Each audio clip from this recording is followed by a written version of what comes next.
In the news tonight, PM applauds Australia and New Zealand. ANZ Met team hits the ground running.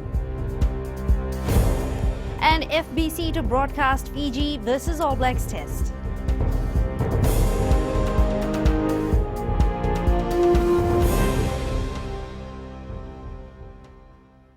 Prime Minister Voreqe Bainimarama has acknowledged support from Australia and New Zealand, saying Fiji would have been in big trouble if not for the Vuvale partnership. Meeting members of the Australia-New Zealand Medical Assistance Team, Bainimarama acknowledged that their expertise has been invaluable. Edwin Nunn reports. Apart from putting experts on the ground, Australia and New Zealand have channeled money and essential supplies into Fiji's battle against COVID-19. You have been our great friends and allies as we have fought this virus.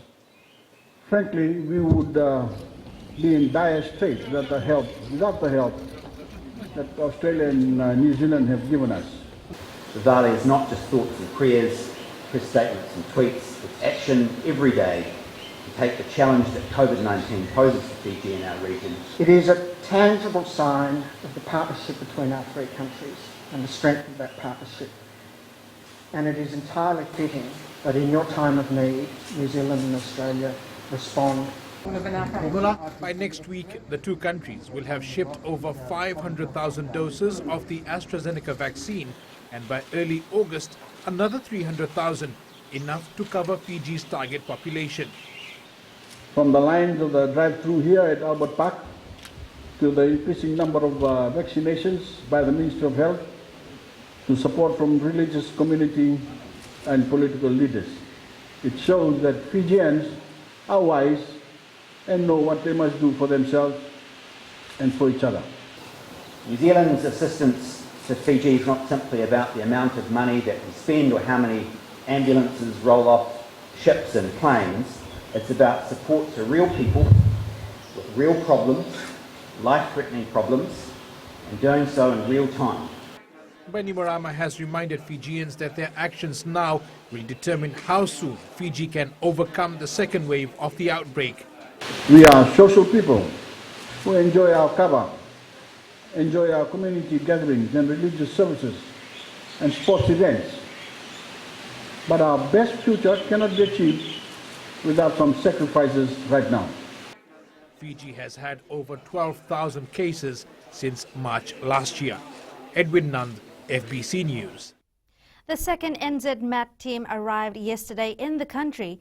We'll get straight into the thick of things as the escalating COVID-19 numbers is a worry.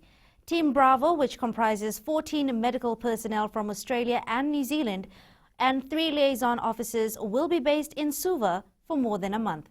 Felipe Naikaso with this report. Fully equipped and ready to assist authorities in combating the spread of the deadly virus that has plagued the country. They have a much more hands-on role in helping support the Ministry of Health in infection control at the health facilities. The current team is more in an advisory role. These personnel will replace the Alpha team that have been in Fiji since June 21st. Based on the advice from the current team on the ground, this NZ Met Bravo team will offer support at the CWM, the FEMAT hospital and other facilities. It's gone extremely well. We've got a very good set of relationships with across the health system here. We've got some members of the team that deployed to Fiji after Cyclone Winston in 2016. Dr. Wayne Morris would be an example of that. 3 fully equipped ambulances, 2 kg of PPE and medical supplies, 50 stretcher beds, oxygen concentrators were also brought in to assist with the critical care needs. So many of the people involved in the ANZMAT team have trained and worked alongside members of your FEMAT. Minister for Health Dr. Ifremi Waganambete says the arrival of the second team couldn't have come at a better time and they are grateful for the continuous support. Felipe Naikaso, FBC News. As announced last night, the Fijian Broadcasting Corporation has secured the rights to air the second Fiji and All Blacks test live and exclusive on its free-to-air channels. The FBC had to make some bold decisions to make Fijians happy by paying more than $33,000 for a 1.5-hour content. As Aquila Dhama reports, after being unsuccessful in its bid for the first test, the team at FBC managed to convince rights holders Digicel yesterday, but will now have to look for sponsors in a short period of time. From a financial point of view, FBC is taking a huge risk, but at the same time play its part in combating the pandemic by discouraging social gatherings. It's better that people stay home. And the only way they can stay home and not go anywhere else, or other people not coming to their house, is if they're able to watch it in their own homes. And the best way to do this is through free-to-air television. FBC will have to look for ways now to cover the rights costs under the challenging environment, but at least on Saturday, Fijians can smile for 80 minutes. For a fleeting moment, at least for a couple of hours, make them forget any worries that they may have. Because, nothing binds us together as Fijians like our national team, whether it be sevens or the 15s team. Many expressed their frustration on why FBC was showing Euro 2020 but not the Flying Fijians match last week. Inside Kiyum clears the air on that. Because we had agreed to buy the rights for the tournament 2 years ago, and it was a contract that we could not get out of. So, we had to go ahead with it. Meanwhile, the Flying Fijians will now head into the match with more confidence, knowing their loved ones will be watching. As coaches, we're looking at detail as well to add to them, and the whole group is looking forward to another crack at the All Blacks. Fiji plays the All Blacks at 7:05 p.m. on Saturday. Aquila Dhama, FBC Sports.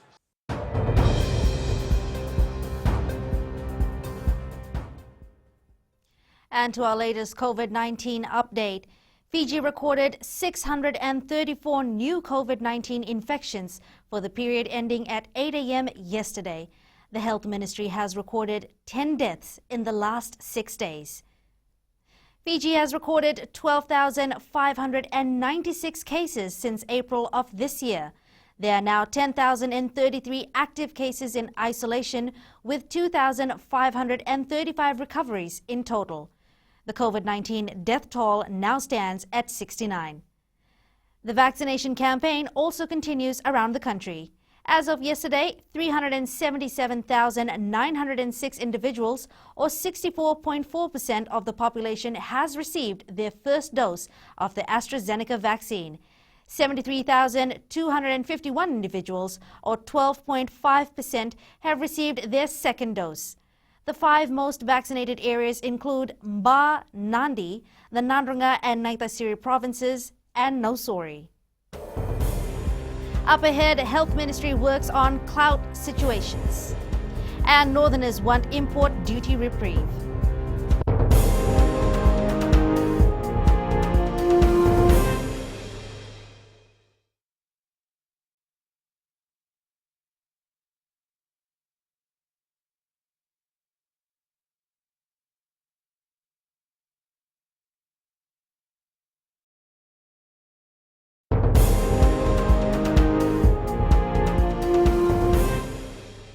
The Ministry of Health had taken proactive measures and had procured IVIG medicine to address any blood clot issues in the country because of the AstraZeneca vaccine.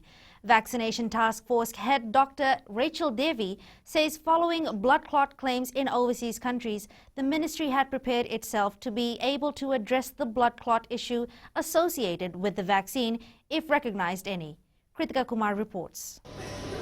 Dr. Rachel Devi says measures were undertaken to ensure vaccines are rolled out safely with no adverse impacts or events.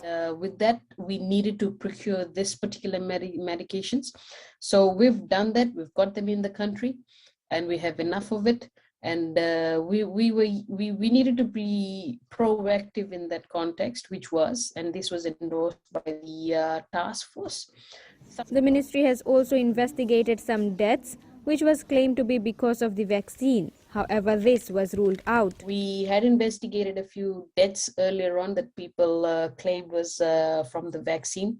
and upon investigations, we knew that there were natural causes of death. Because remember, being mindful, we are vaccinating the largest population ever in the history of Fiji. Epidemiologist Fiona Russell says the AstraZeneca vaccine is safe and the benefits outweigh the risk. The vaccine that you've got in Fiji, it's effective against the variant that's in Fiji at the moment. It's effective against the UK variant, highly effective, and it's also highly effective against the original Wuhan strain as well. Meanwhile, the ministry has so far inoculated 377,906 individuals with the first dose of the vaccine. Kritika Kumar, FBC News. Several villages in Thakondrove have restricted movement into and out of their villages. Yaroi village in Savu is one such village, taking this precautionary measure to protect and safeguard its villages against COVID-19. After much consultation, Yaroi village has been cordoned off and checkpoints set up to monitor movement of people and vehicles into and out of the village. Started on Sunday at 6 p.m. There are 7 checkpoints. Melina Masi says the trigger for them was the 4 COVID-19 quarantine cases in Lambasa, with there being several home quarantine cases in Savu, one just close to the village. A meeting at our village hall with the health inspector, the Kondrove, and the station officer here in Savu. We raised 2 main concerns. One was to set up the border control checks, just to check every vehicle that is coming in Savu and out of Savu. The other was actually asked for a national lockdown. Restrictions in place include no movement out of the village after 6 p.m, no child allowed to leave the village, and no public vehicle allowed in the village after 6 p.m. It's not a lockdown.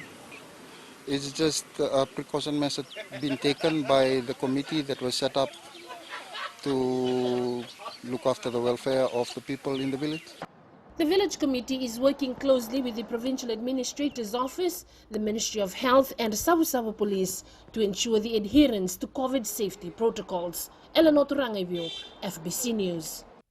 New Zealand's COVID-19 response minister Chris Hipkins say they are working closely with Australia to ensure that Fiji gets all the help possible. Speaking on TV New Zealand's breakfast show, this is what Hipkins had to say. Very, very bad, I think, is the answer there. I think we've certainly offered help. We're in regular contact with the government over there. We are working with Australia to make sure they get access to vaccines as quickly as possible. So whilst we still have our approval process here to go through for AstraZeneca so that we can take delivery of some doses to then forward on to them, whilst we're still going through that process, Australia are making sure that they are plugging that gap for us by supplying extra AstraZeneca vaccine doses to them. We are certainly there to help. We've got people up on the ground there at the moment in Fiji. Really tough time for them. The business community in Lambasa is asking the government not to increase import duty in its national budget expected to be announced tomorrow. This is part of the submission from the Lambasa Chamber of Commerce to the Minister for Economy, Aya Syed Qayyum, yesterday.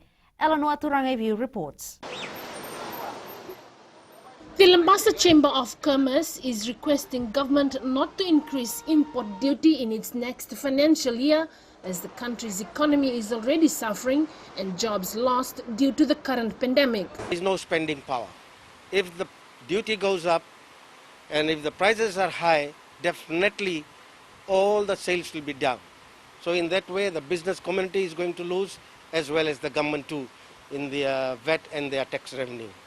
Chamber President Satish Kumar says they are also expecting the 2021-2022 budget to provide some sort of relief from the impact of the COVID-19 crisis. The budget should be in a way that helps the business community as well as the citizens of Fiji. Small business owners also shared the same sentiments. Our rent is too high, we want our rent to be reduced and some prices to go down. The government should put our rent down and to help us. Any kind of grant we can get it. Like the government to put the basic food items price down, But that is at the moment due to COVID-19, the thing is really high now. The 2021-2022 national budget will be announced at 7:30 p.m. tomorrow. Eleanor Turangayu, FBC News.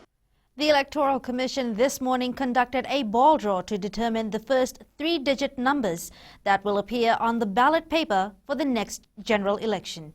Following the event, the Electoral Commission chair announced that the first 3-digit number to appear on the ballot paper for the 2022 general election will be 173. This report is provided by the Elections Office. The Electoral Commission this morning conducted a ball draw to determine the first number that will appear on the ballot paper for the 2022 general election. The ball draw was conducted in front of political party representatives with other stakeholders tuning in virtually to the live event. A blindfolded person randomly selected the numbers, and the entire event was also witnessed by a police officer from the Fiji Police Force. As announced by the chairperson of the Electoral Commission, the first 3-digit number to appear on the ballot paper for the 2022 general election will be 173. After the draw, the Supervisor of Elections demonstrated a sample ballot paper with the first number. The next general election can be held between 9th July 2022 and 9th January 2023. More details on the preparations for the next election will be released later. Coming up in world news, violence continues in South Africa. And later in sports, a close look at the life of TJ Perenara.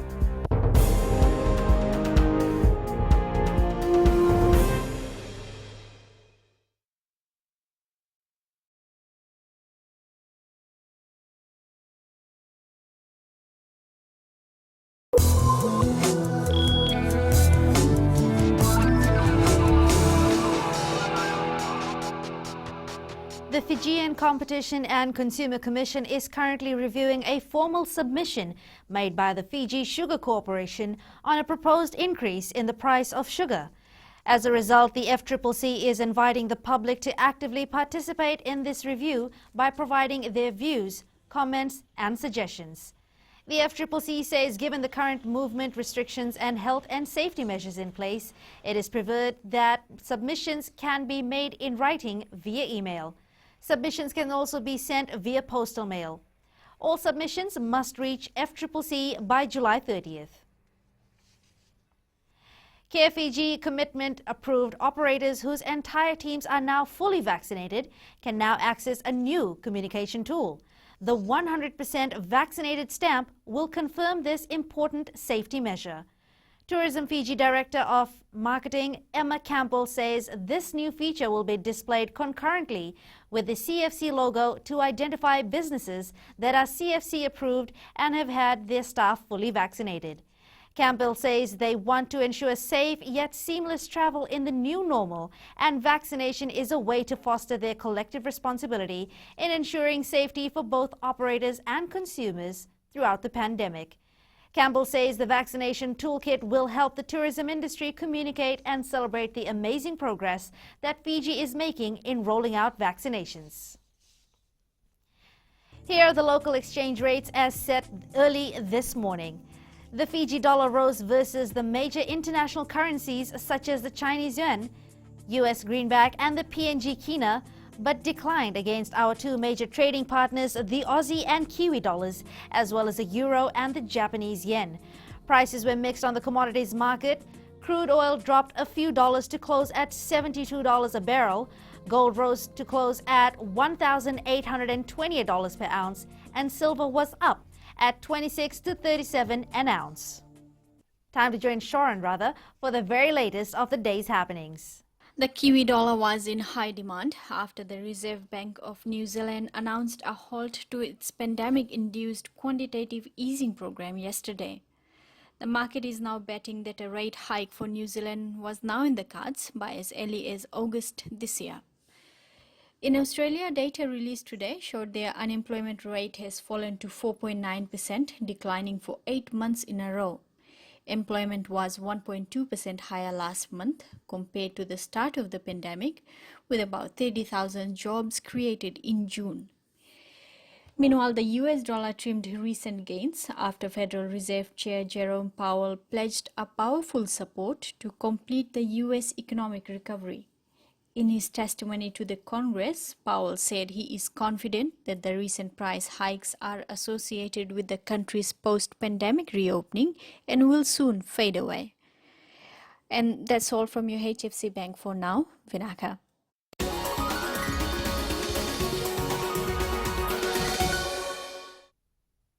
Close to 250 residents and 50 households of Nawaka settlement in Nandi have benefited from drainage work. The residents had raised concerns of flooding to the Ministry of Waterways during an informal Talanoa session earlier this year. During rainy season, the area used to get swampy, making movement difficult. The ministry then, under its Drainage for Rural Residential program, constructed and desilted 1,500 meters of settlement and public drains. Minister Dr. Mahendra Reddy says their core goal is to protect communities, especially those near waterways.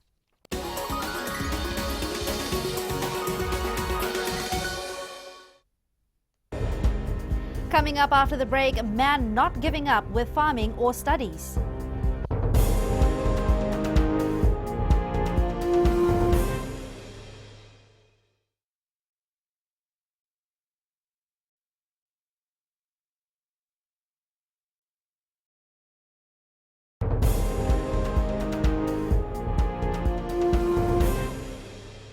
The European Union proposes to stop the sale of new petrol and diesel cars by 2035. This is part of a broad climate package which will accelerate a switch to zero-emission electric vehicles.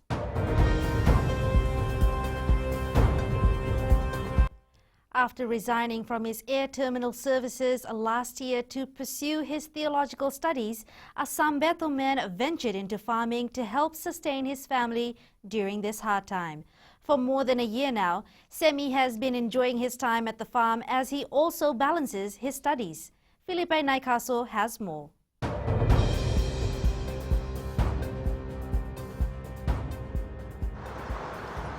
With his wife also not working due to the pandemic, the father of 7 has been determined to always provide for his family.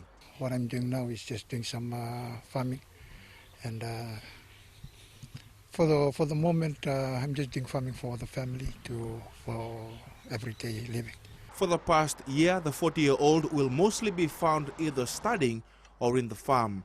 With the current difficult situation faced by many, this, however, has not phased Semi, as he is determined to reach his goal. For the moment, I'm looking for, once I finish off with my 3 years, which I will be graduating next year, and I'm thinking of pursuing on my masters and to pursue further thing in my theology. But for now, farming is also his escape, despite being unemployed for a year. Actually, I'm enjoying what I'm doing because there's nothing much that I've been doing. At times, he also sells crops from his farm in order to buy groceries for them. Felipe Naikaso, FBC News.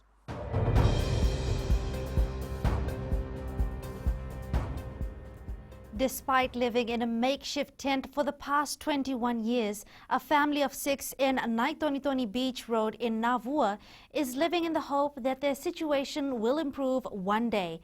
76-year-old Mateo Matavura and his wife have spent their entire life struggling on a land that doesn't even belong to them. Kritika Kumar reports. Despite living in this condition for over 2 decades, Mateo Matavura says he is happy with his family. I was staying here about 21 years now, 6 of us. The small kid is 3, and I have my son already married. The family has been surviving on rainwater all these years. Matavura says while he has struggled all his life, he dreams of having a better life for his children and grandchildren. We just planting in this place, but this is a government place, a seawall. It's called recreation reserve. That's when we got when it's matured, or what cassava or taro we plant, we have to sell it in the market. Some coconuts. The family sells whatever little they have on their farm in the market to earn a living. A charitable organization, Bula Frog Children's Charity, has been assisting the family with food packs and essentials for children. Kritika Kumar, FBC News. Ahead in sports, Nakarawa to lead. And dream debut for Correção. This and more coming up.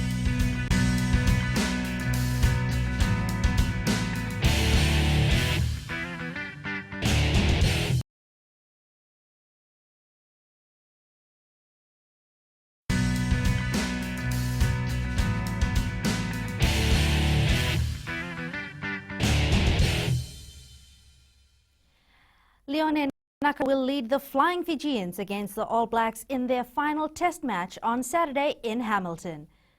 Nakarawa replaces Levani Mbotia after the hard-hitting centre was ruled out due to a knee injury earlier this week. It will also be a special moment for France-based Enrico Mbuliruarua, who makes the run-on side after being named on the bench for the first test match. After missing out last week, Frank Lomani is back at halfback. There will be more reasons for the Flying Fijians to step up again this week, knowing thousands here at home will be watching them live compared to last weekend. One of the players all fired up for the second test is Sam Matavesi. The Flying Fijians' impressive performance last week also inspired a group of men ready for another battle in Japan. Fiji Sevens coach Gareth Baber revealed to FBC Sports that the players were really touched by what the national side did in the first test. The boys were jumping out their seats here watching it, you know, and that sort of thing motivates and creates an energy about these boys that they want to do their part for the country as well. And Baber also says Semi Randrana is another inspirational figure in the squad. Influenced by players around you who do have that, and that's before Semi gets on the field. That's all about the way that he is and how professional he is, you know, how he talks in meetings, how he communicates, how he looks after himself and looks after others, you know, all the things that I would say are a hallmark of a true professional. Just like the Fiji Sevens, our Fijiana are also raring to go at the Olympics. They are just, you know, being excited, training every day, and looking forward to go next week into the Games Village and hit it straight away with our first game. You know, the Olympic Games starts next Friday in Tokyo, Japan. Aquila Vama, FBC Sports. Fiji Mbati hooker Apisai Correção scored a try on debut for New South Wales in Game 3 of the State of Origin last night. However, Correção's try was not enough as the Blues went down 18 points to 20. Applauded for his actions on and off the field, TJ Perenara has proved he can tackle more than just rugby. Surprisingly for some, Perenara says his rise to international rugby stardom was not based on a natural gift for rugby or being the star of his high school team.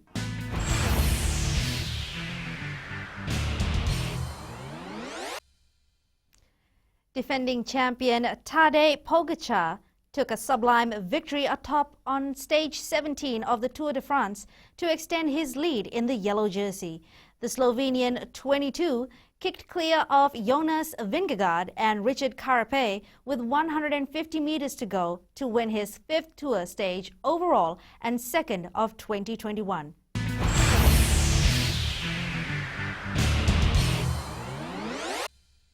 In our quirky sport of the day, cycling is a great form of exercise and most of us love it. But how about this cycle sport?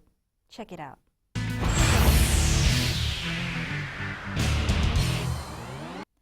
What a quirky sport indeed, and that's it from Sports Tonight. Coming up in the world of the weird and the wonderful, take a look at incredible beeswax sculptures.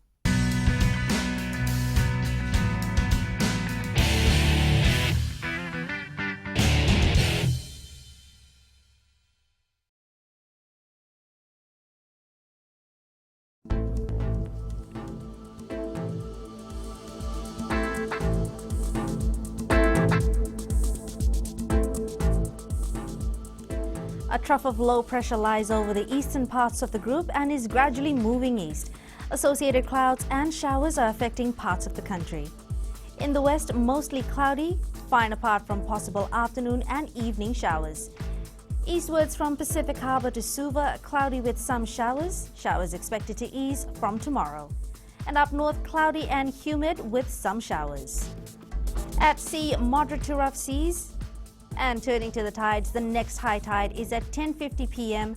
with a low tide expected at 4:52 tomorrow morning. Sunrise will be at 6:38 a.m. For tomorrow, mostly windy and cloudy conditions will prevail, and there's also a chance of scattered showers in some areas. Outlook for Saturday, winds expected to ease over most areas. Otherwise, it will mostly be cloudy and cool. In the world of the weird and the wonderful, a honeycomb maestro from Slovakia makes beeswax sculptures. In a collaboration with his busy worker bees, the artist employs scaffolding from beehives, which are later removed to create long-lasting, incredible honeycomb sculptures. Recapping our main stories, PM applauds Australia and New Zealand. NZ Met team hits the ground running, and Flying Fijians and All Blacks name teams. For these stories and others, you can tune in daily to our sister radio station, Gold FM. And to our poll question this week, we are asking, do you agree with the no jab, no job policy? Visit our website to take part. Send us newsworthy pictures and videos by emailing fbcnews@fbc.com.fj or share it with us via our various social media accounts. You can also download our FBC app to keep updated with the very latest news and sports, and listen to our 6 radio stations. That's your news this evening. I'll see you again tomorrow. Modamanda, and stay safe.